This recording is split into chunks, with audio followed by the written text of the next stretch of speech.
Christ is the center of all things. He is the first and the most important thing in our lives. God always needs to be first in all things. In our time, in our conversation, in our thoughts, in our actions, our entertainment, our attitude, our decisions, God always needs to be first. Always. Proverbs 3:6 says, acknowledge God in all of your ways. Not some of your ways, not just the big things. If you'll start acknowledging God in all of your ways, He will crown your efforts with success. That means when you get up in the morning, acknowledge God. Good morning, Lord. I love you today. Lord, I wouldn't be alive without your goodness. When you see your children, God, thank you for these amazing children. At the office, Lord, thank you for your favor. Thank you that I excel at what you've called me to do. Even mowing the lawn, Lord, thank you that I'm healthy and strong. This should be a lifestyle where it's so ingrained in us, it's automatic. Anything you do, you include God. You've developed that habit of acknowledging Him. That's when God will fight your battles. That's when God will make the crooked places smooth. We need to be careful that we always keep God first place in our life. And really, how do we know that we're doing that? Well, we spend time with Him regularly. Not occasionally when you get time, but you give Him the first part of your time. For me, I love to give God the first time in the morning. I know that's different for different people depending on what stage of life they're in. When I had little kids at home, I couldn't spend as much time as I can now. But God can be in your thoughts and in your conversation all throughout the day. You can talk to Him about anything, anywhere, anytime. Prayer is simply talking to God. Sometimes religion makes things complicated. Makes us think we had to pray these long, fancy these and thous prayers. No, talk to God in your everyday language. If you talk country, the good news is God talks country. If you talk New York, God talks New York. He understands you. We don't, but He does. When you pray, talk to God like you're talking to your best friend. Tell Him your needs, your concerns, ask Him for help, and then thank Him for what He's already done.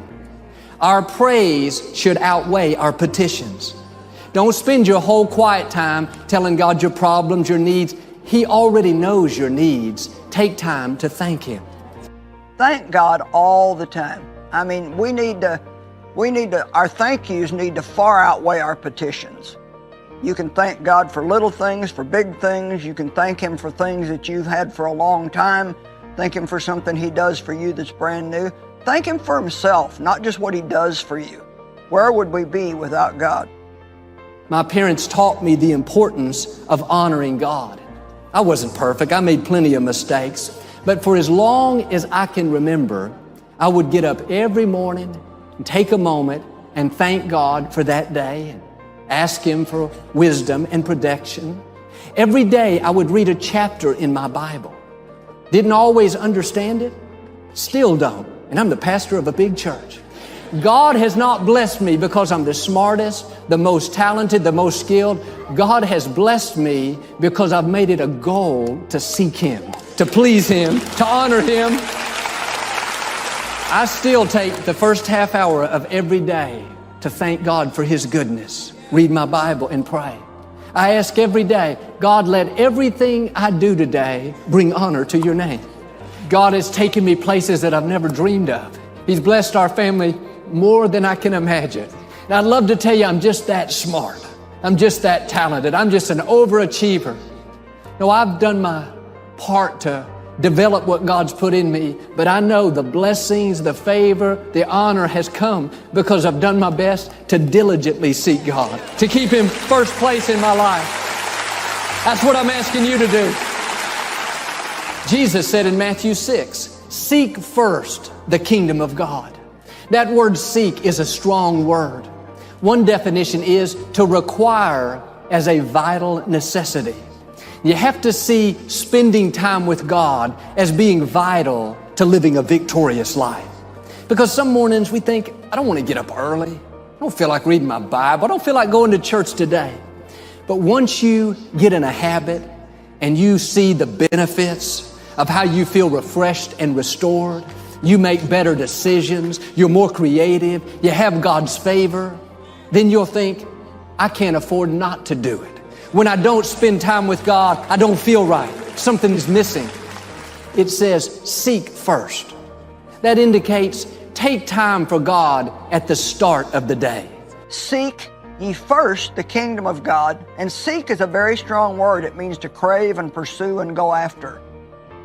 Seek ye first the kingdom of God and His way of being and doing, and all of these other things will be added to you besides. You know, if you call yourself a Christian and you just kind of have tacked God onto your life and want Him to bless it and make it all good, your thinking is all wrong. You need to put God first and then live the kind of life that would please Him. And if you're doing things that you know don't please Him, then you need to ask Him to help you have the strength to get rid of those things in your life. Hebrews 11:6 says, God is a rewarder of those that diligently seek Him. Notice who God rewards. Not people that half-heartedly seek Him, people that just think about Him on Sundays, people that just pray once a week. No, God rewards people like you that get up every morning and thank Him for His goodness. People that go through the day meditating on His promises. People that acknowledge Him in all of their ways. You can keep God first by seeking His guidance on everything. Proverbs 3 says, trust in the Lord with all your heart and mind and lean not to your own understanding. In all your ways acknowledge Him and He will direct your steps. Even if you start out every day, say, God, I need your guidance today in everything that I do. Sometimes if you're going to make a decision, just take a few minutes, get by yourself for a few minutes, 3 minutes, 5 minutes, and just quiet your mind and see what your heart is saying. If you'll acknowledge God before you go into that meeting, 10 seconds under your breath, God, give me your favor. God, I need your blessing. That meeting will go better. God will give you the words to speak. He'll give you ideas, creativity. He could even cause those people to like you. Jesus put it this way, without me, you can do nothing. He was saying, without inviting me into every area of your life, that day is not going to be what it could have been. We should live with this attitude. God, I realize this day is not going to be as productive, as successful, nor as easy without your blessing and your favor. So I'm going to make it a priority to acknowledge you in all of my ways. You know, so many people today complain about their schedule. They complain about not having any time and what everybody expects out of them. But you need to start your day with God. Even if it's 5 minutes in the bathroom, you need to start your day with God. Everything's so busy, hectic, noisy these days. But when you get quiet and say, God, I love you today. Lord, thank you for my life, my family, my dreams. Lord, I realize every good thing comes from you. That's what's going to keep you strong. Jesus said, I am the living water. If you drink of me, you'll never thirst again. During the day, things come against you. It's easy to get upset, maybe stressed out. You need to take a 2-minute break and go drink of the living water. Get quiet and say, God, I need you. I'm asking you, God, help me to stay strong. Help me to stay in peace.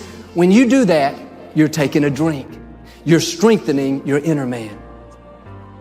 Whatever you put your time into, whatever you put the most of your time into, that is the thing that is the most important to you. Let me say it again. Whatever you put your time into, the more time you put into something, the more important it is to you. When you acknowledge God, that's a sign of humility.